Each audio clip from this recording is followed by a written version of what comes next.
엣지코트를 평평히 바르기 어려워요 라고 말하는 분들은 99%가 여기에 속할 거예요. 안녕하세요. 오늘은 엣지코트 마감법이 어떤 특징을 가지고 어떻게 하면 보다 쉽고 깔끔하게 바를 수 있는지에 대해서 알아볼게요.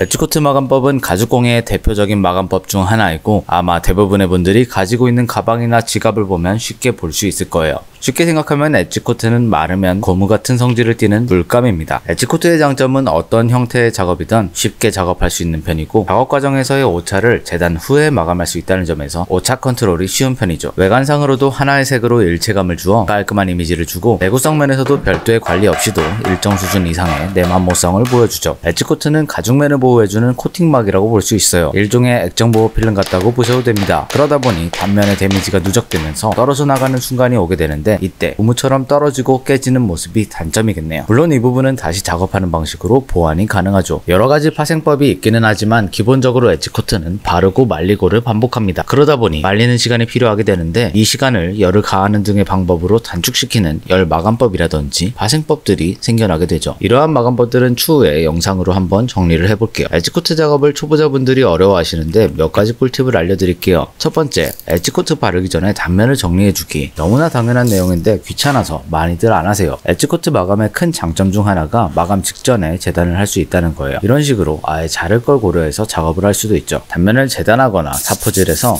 단차를 최소화시키고 작업한다면 엣지코트를 바르는 시간과 획수는 적어지고 퀄리티는 높아질 거예요.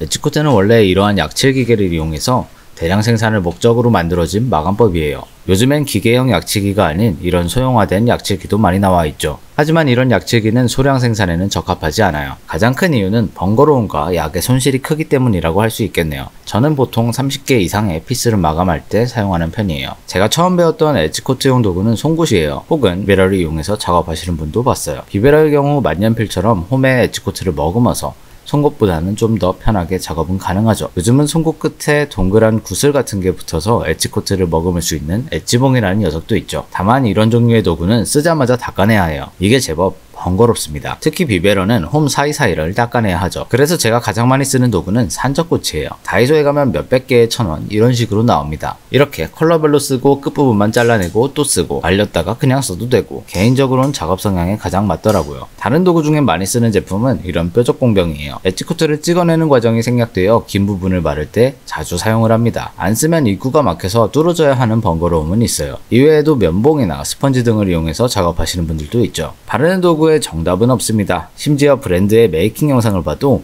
여러가지 도구로 바르는 모습을 볼 수가 있어요. 여러가지를 사용해보고 자신에게 가장 맞는 도구를 찾아보세요. 세 번째, 엣지코트를 평평히 바르기 어려워요 라고 말하는 분들은 거의 99%가 여기에 속할 거예요. 코트의 농도를 체크하지를 않아요. 제가 놀랐던 것 중에 하나는 엣지코트의 농도가 너무 되직해지면 그냥 버리고 새로 사시는 분들을 봤어요. 엣지코트는 물감입니다. 정확히 말하자면 수용성 물감이에요. 물론 유성 엣지코트도 있긴 하지만 대부분의 경우 수용성이에요. 즉 농도를 물로 쉽게 조절이 가능하다는 거죠. 많은 분들이 간과하는 부분이 엣지코트를 바르기 전에 농도를 체크하지 않는 거예요. 농도가 너무 짙게 되면 뭉치는 부분이 생길 수 있고 평평히 바르기가 어렵습니다. 반면 농도가 너무 묽게 되면 양이 많은 부분에서 흘러내리는 자국이 생기죠. 사용하는 도구에 따라서 사용자에 따라서 적절한 농도의 폭은 다릅니다. 저는 산적꽃이, 약칠기, 스펀지 세 가지 도구를 겸해서 사용하는 편인데 작은 병에 소분해서 농도에 따라 쓰기도 해요. 농도 맞추는 거는 이렇게 물을 몇 방울씩 넣으면서 섞어주며 농도를 맞추면 됩니다. 개인적으로 여러모로 쓰기 편한 농도는 이 정도 농도예요. 물처럼 똑똑똑은 아니고 똑똑 정도랄까요? 조금 비유가 그렇지만 묽은 콧물 정도의 농도를 생각하면서 저는 맞추는 편입니다. 물론 엣지코트 바르는 실력이 올라가면 본인이 컨트롤할 수 있는 농도의 폭이 넓어지긴 합니다. 하지만 초보자분들일수록 기본적으로 어느 정도 농도를 맞추고 사용하는 걸 추천드려요. 네 번째, 덜 말랐으면 건드리지 말아라. 엣지코트를 바르면서 가다 보면 끝부분을 바를 때 처음 시작했던 부분은 조금씩 말라가는 경우가 있죠. 이때 문제는 속까지 완전히 마르지 않고 겉만 마른 상태에서 마음에 안 들어서 다시 건드리는 거예요. 그러면 무슨 일이 생기느냐? 시멘트 덜 마른 상태에서 밟아서 발자국 나는 거와 같습니다. 그대로 만진 자국이 남게 돼요. 조금 마음에 안 들어도 어차피 몇 번 더 발라야 하는 거 다음 차례로 밀어주세요. 사포질도 마찬가지예요. 마음이 급해서 안에까지 마르지 않았을 때 사포질하면 다 갈라지고 벗겨집니다. 아마 이 4가지만 지켜주셔도 엣지코트의 퀄리티는 훨씬 올라갈 거예요. 여기서 추가 팁을 드릴게요. 색을 만들어 쓰라뇨. 전 그런 거 못해요. 엄청 많은 분들이 그때그때 색을 비슷한 걸로 사서 사용하세요. 물론 그러셔도 되는데 이렇게 산 엣지코트를 다 사용하느냐? 그렇지 않거든요. 그 제품 만들만 닫아두고 한참 지나서 나중에 쓰려고 열었는데 완전히 다 말라서 그냥 버리는 경우 많이 봤어요. 제가 색 만드는 꿀팁을 알려드릴게요. 핸디컬러라는 어플이 있어요. 사진으로 찍으면 이렇게 조색 비율을 알려줘요. 물론 사진이다 보니 그때그때 조명 상황이나 여러 요건에 따라서 색이 조금씩 다르게 나오기는 하는데 전체적인 틀을 이 비율대로 맞추고 디테일한 컬러를 조금씩 보면서 넣어주면 돼요. 이렇게 하려면 검정, 흰색, 빨간색, 파란색, 노란색 5가지 색만 사고 공병만 있으면 모든 컬러를 만들 수가 있어요. 오늘은 엣지코트가 어떤 특징을 가지며 작업하는 약간의 팁들을 알아봤어요. 다음에는 다른 마감법도 알아보도록 할게요. 시청해주셔서 감사합니다.